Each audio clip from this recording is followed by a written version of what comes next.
Hello viewers, আসসালামু আলাইকুম সবাইকে। আপনাদের জন্য আমি আজকে একটি ইন্টারেস্টিং ভিডিও নিয়ে এসেছি। ইতিমধ্যে আপনারা দেখতে পেয়েছেন যে আমি কিছুদিন যাবৎ রমজান উপলক্ষে ফলের দাম নিয়ে কিছু ভিডিও পোস্ট করছিলাম। এই ভিডিওটা আমি সম্পূর্ণ লুকিয়ে করেছি, তাই একটু নড়াচড়া করছিল। অবশ্যই পুরো ভিডিওটি দেখবেন। এখানে নাকি কয়েকটি বিক্রেতাকে কয়েক হাজার টাকা জরিমানা করা হয়েছে। আজ গিয়ে দেখি বাজার দরের কি অবস্থা।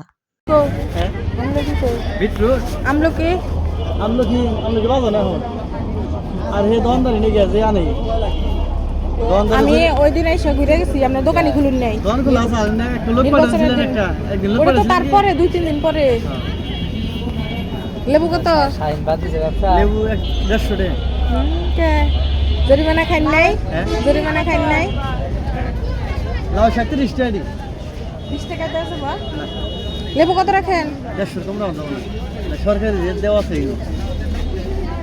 ইয়া না সাইড দাম না 10,000 টাকা বানাইছে কি 10,000 খাই হিয়া বসছে সে তো 50 এরপরে আমি আরও কয়েকটি দোকানে যাচাই বাছাই করেছি যে আজকের বাজারে লেবুর দাম কত, কিন্তু সবাই 150 টাকা কেজি দরে লেবু বিক্রি করছে। আমি এটা বুঝতে পারলাম না যে সরকারি রেটে লেবুর দাম 150 টাকা কেজি।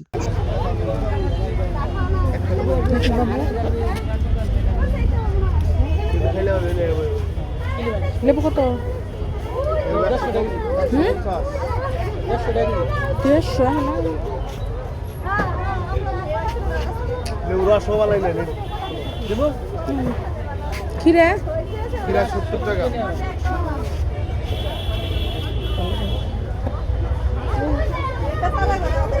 এরপরে আমি আমাদের ভুয়াপুরের আরেকটি বাজারে লেবুর দাম জিজ্ঞেস করার জন্য যাই। সেখানে গিয়ে তো আমার মাথা পুরাই নষ্ট।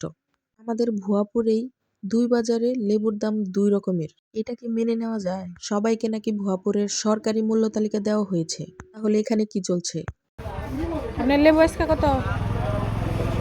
হ্যাঁ 180।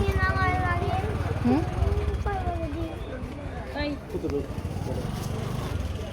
এত দাম দিয়ে লেবু খান না, তেঁতুলের শরবত খাবো।